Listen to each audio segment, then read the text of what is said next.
Le 14 juillet dernier, un camion fonce sur une foule rassemblée pour voir les feux d'artifice de la fête nationale sur la promenade des Anglais à Nice. Le camion, le chauffeur tue 86 personnes et en blesse 458 autres. La première victime, c'est Fatima Charii.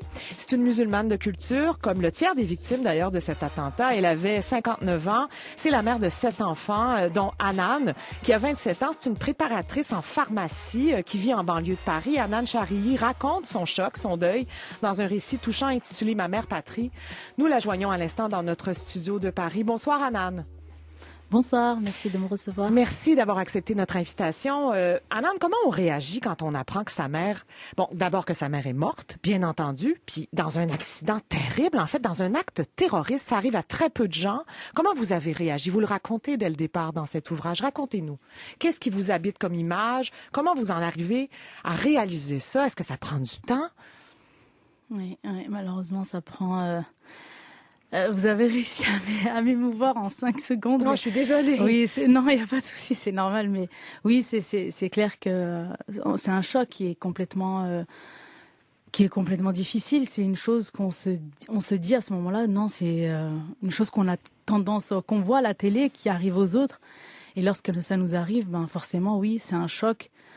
Terrible, vraiment terrible. Et pour ma part, comme j'explique dans le livre, je ne savais pas que ma mère était présente sur la promenade des Anglais. Je pensais que c'était uniquement ma grande sœur. Et bien sûr, quand j'ai appris que c'était ma mère, c'est un bouleversement irréparable. Dont vous n'êtes pas encore remise, on peut le supposer. Évidemment, ça s'est passé il y a quelques mois à peine. Il y a une image très forte dans le récit que vous faites de cet épisode, Hanan. Vous prenez l'avion le plus rapidement possible. D'ailleurs, vous êtes soutenue par le personnel de bord. Il y a des belles histoires d'une belle humanité dans ce récit. Et puis là, vous vous penchez par le hublot quand vous arrivez à Nice et vous voyez la promenade des Anglais à travers le hublot lorsque l'avion s'apprête à atterrir et vous voyez les draps blancs qui recouvrent les corps des 80 et quelques victimes qui sont encore là sur la promenade des Anglais. Et là, vous comprenez que votre mère est là. Je me souviens encore, je me suis penchée sur la personne qui était près du hublot et j'entends un cri d'effroi en fait. Moi, je vois la promenade des Anglais fermée et je vois plein de taches blanches et lorsque j'entends tous les passagers dire en même temps, tout le monde était choqué. Oui. À ce moment-là, je réalise et là j'éclate en sanglots. Je dis à mon mari, il y a ma mère en dessous de l'un de ses draps. Donc c'est très très difficile et c'est une image que j'effacerai probablement jamais de ma vie. Alors, votre récit, c'est avant tout, je dirais, un hommage à votre mère, qui, comme le tiers des victimes de cet attentat, était de confession, de religion musulmane. Moi, je l'ai réalisé en vous lisant. J'avais pas lu ça, j'avais pas réalisé ça au moment de l'attentat. Parlons de votre mère, tiens. Qui elle était? Alors, ma mère, elle s'appelait Fatima, elle avait 59 ans. C'était une maman, je la raconte de A à Z dans ce livre. Née au Maroc. Voilà, née au Maroc, paysanne, analphabète. Elle est arrivée à Nice avec mon père en 1983. Elle nous a eu, nos frères et sœurs à Nice. Puis elle s'est très bien intégrée. Elle nous a toujours poussés vers les études. C'était une organisation quasi militaire, mais toujours avec un peu de douceur. Et comme je le résume, c'était une main de fer dans un gant de velours. Oui. Très pieuse aussi, mais très ouverte aux autres, qui avait réussi à créer des liens avec les gens qui habitaient votre immeuble. Un vieil Italien ronchonneux qui se plaignait de la présence des enfants. Puis elle vous a dit un jour, elle venait de faire un pain, elle venait de cuisiner un pain qui était encore tout chaud. Puis elle vous a demandé d'aller lui porter ce pain-là. Et du jour au lendemain, ce vieux monsieur s'est mis à être beaucoup plus tolérant envers vous. Plein de gestes comme ça qu'elle a fait tout au long de sa vie. Et pourtant, elle portait le voile, votre mère. Donc, sa religion était remarquable pour les gens. Vous le portez aussi, Hanan. Et les jours qui suivent l'attentat, vous êtes à Nice avec les membres de votre famille. Il y a des gens qui vous insultent, vous invectivent, vous disent c'est mérité, tant mieux. Ouais. Comment vous expliquez ça? On a été victime en tout de 3 agressions. La première, je n'étais pas encore présente sur les lieux. C'était le soir même. Il y avait les ambulances. Donc toute ma famille était autour de ma mère avec seulement un drap. Et là, il y a une voiture qui s'arrête et qui dit « C'est bien fait, bande de terroristes. Cette fois-ci, c'est votre tour. » Donc voilà, ma famille étaient choqués, n'ont pas bougé. C'est les amis de mon frère qui ont essayé d'aller vers la voiture et bien évidemment, elle a pris la poudre d'escampette. Ensuite, 2 jours après, pendant le rassemblement, on a décidé de se mettre en retrait avec ma famille. On a préféré ne pas aller au rassemblement où il y avait Manuel Valls et d'autres personnages politiques. On a préféré rester sur le mémorial de ma mère. Donc, on tenait des fleurs, on était debout. Il y avait des bougies, des fleurs, des dessins, enfin, plein de choses, des galets dessinés, des messages de personnes qui sont passées à côté. Il y avait encore malheureusement aussi du sang. Mais tout ça, ça n'a pas empêché une personne qui est passée derrière nous, qui, nonchalant, nous a dit on veut plus de ça ici, on veut plus de vous ici. Donc en fait, je pensais que c'était impossible. Je me suis dit bon, avec tout ça de réuni, les gens ont un minimum de respect, ben pas du tout. Mais on l'a pas répondu à cette personne. Puis 10 minutes après seulement, on passe à côté d'un café, bondé d'ailleurs. Et là, il y a un homme qui se tient debout et qui nous dit ah ben, vous sortez en meute. Parce que j'étais avec mes sœurs, ma tante, mes cousines. Et donc là, on lui dit écoutez, laissez-nous tranquille, notre mère, on vient de perdre notre mère. Il dit ah ben tant mieux, ça en fait une en moins. Donc voilà, c'est tout ce qu'il a trouvé à dire à ce moment-là. Oui. Puis ensuite, voilà, on a commencé à avoir de la colère. On lui a dit mais vous avez pas honte, on vient de perdre notre mère, on est en deuil, laissez-nous tranquille. Et lui, il continue en disant c'est pas vous qui êtes en deuil, c'est nous. Donc je pense que le plus blessant à ce moment-là, pour moi, c'est que le café était bondé et absolument personne n'a pris notre défense.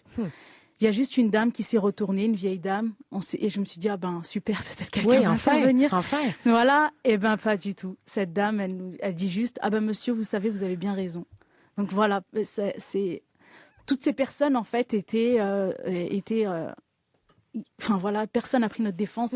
Ce monsieur forçait l'irrespect, c'était même plus un comportement humain, c'était un comportement tout à fait scandaleux. Oui. Et voilà, je pense que ma blessure à ce jour, elle est. Votre colère est là, entre autres. Évidemment, à cause de la perte, à cause de ce garçon qui un jour se décide à conduire un camion puis il va tuer, des dizaines de personnes, en blesser des centaines d'autres, bien entendu. Mais il y a eu cette réaction. Bon, il y a eu des belles réactions aussi. Vous avez eu des messages d'amour, du soutien, du Maroc. Mais il y a quand même une candidate qui s'appelle Marine Le Pen, qui arrive donc 2e au premier tour, avec un discours à peu près semblable. Elle va stigmatiser cette peur-là. D'ailleurs, elle a annoncé au lendemain de l'attentat de Nice que son parti avait reçu un nombre record d'adhésions après ce qui s'est passé. Comment ça vous fait réagir? Parce qu'il y a 2 France à l'heure actuelle. On le voit bien avec le premier tour des élections. Il y a une France qui a voté Macron, qui lui a un discours plus inclusif, qui dit les cités, il faut mettre un terme à ça, il faut donner du travail aux gens qui sont issus de l'immigration. Et il y a ce personnage qui quand même exprime, ou en tout cas, il faut savoir si elle l'entretient ou si elle l'exprime, mais cette colère dont vous avez été témoin, vous aussi, cette peur-là. Oui. Comment vous expliquez ça, vous qui êtes né en France? Personnellement, j'en ai pas aucune idée. Mon idée est que, là, je persiste. Pour moi, c'est l'ignorance, tout simplement, parce que l'ignorance forcément mène à la peur mène à la haine, et la haine mène à la violence. Donc tout ça, c'est un bon résumé de l'amalgame, ce qu'on peut entendre beaucoup ces derniers temps. C'est des gens qui ne connaissent pas, qui ne savent pas de quoi ils parlent, qui préfèrent mettre tout le monde dans le même sac. Donc je pense qu'aujourd'hui, et avec la France, avec tout ce qu'elle a pu subir, ne peut pas se permettre d'avoir un discours comme celui-là, un discours de division. Nous, ce qu'on a besoin aujourd'hui, c'est un discours d'union. Tout ce que je veux en tant que victime, c'est d'être unie, d'être plus fort, parce que forcément, ensemble, on est plus fort. Alors que là, on se divise, forcément, c'est ce que recherchent des personnes comme des partisans de Daesh, etc. C'est des personnes qui cherchent la division et qui semaient le chaos, en fait. Qui instrumentalise aussi Daesh, vous l'écrivez bien, la religion musulmane, qui s'en sert, qui la démonise. Est-ce que votre message est entendu? J'ai eu énormément de soutien. Honnêtement, j'ai eu énormément de soutien. J'ai été très contente dans le sens où j'ai eu beaucoup de messages. Le mot les gens me présentaient leurs condoléances, mais ce qui revenait assez souvent, c'est merci de m'avoir partagé ça, merci. Il y en a qui m'ont dit clairement, j'avais des idées reçues. Ne serait-ce que mon attaché de presse ou la directrice de la maison d'édition m'a dit, écoute, sache que le jour où je lui ai rendu mes épreuves, elle m'a dit, sache qu'au moins tu en as changé au moins 2. On avait des idées reçues, donc les médias ont malheureusement ont relayé les informations nauséabondes de certains partis politiques. Et pour une personne qui a aucune idée de ce que c'est qu'un musulman, ni enfin voilà, donc généralise. Donc vous savez qu'ici, il y a eu un projet de charte proposé par le Parti québécois il y a 3 ans maintenant, et puis on s'est mis à dire dans un discours public, certaines femmes, certains hommes, que les femmes qui décident de porter le voile, c'est un geste, c'est un acte de soumission. Et puis il y avait toute une vision féministe aussi qui disait il faut empêcher les femmes de porter le voile ou les convaincre d'arrêter de le porter. Pourquoi vous avez décidé de porter le voile? Vous le racontez là-dedans, Hanan Chariry, vous? Oui, puis ça fait partie des préjugés qu'on a envers les femmes musulmanes. Pourquoi vous avez décidé? Je me définis vraiment en tant que féministe musulmane. C'est vrai que ça surprend, mais je suis féministe dans le sens où déjà oui, clairement c'est une soumission, mais une soumission à Dieu et pas.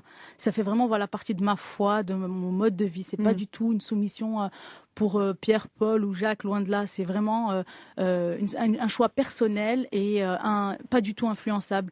Et lorsque je dis que je suis féministe musulmane, comme j'en parle dans le livre aussi, je dis que je suis pour laisser, qu'on laisse tranquille les femmes voilées, mais pour qu'on laisse tranquille la fille qui met une mini-jupe sans qu'on puisse l'insulter, avec des mots vulgaires. Moi, j'ai trouvé ça intéressant. Oui, j'ai trouvé intéressant votre comparaison avec le kirpan, par exemple, pour les Juifs. Quand est-ce qu'on dit aux hommes juifs qui sont soumis parce qu'ils portent ça? C'est intéressant quand même. C'est une soumission aussi. C'est une soumission, clairement, ils le disent.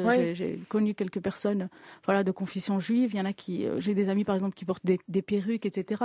Et donc, clairement, eux aussi, c'est une soumission. C'est un choix personnel, personne ne les a influencés.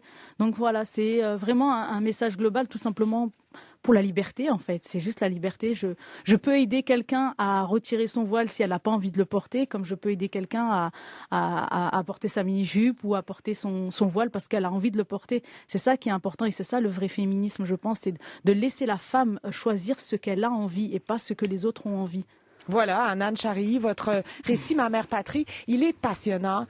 C'est troublant aussi de voir dans vos yeux à vous ce que c'est de perdre quelqu'un de cher dans un acte terroriste. Une lecture nécessaire. Donc, et votre ouvrage qui est coécrit avec Elena Brunet est publié aux éditions de La Martinière. Excellente fin de soirée à Paris à vous. Merci beaucoup. Merci à vous. Merci. Bonne journée à vous. Les incontournables.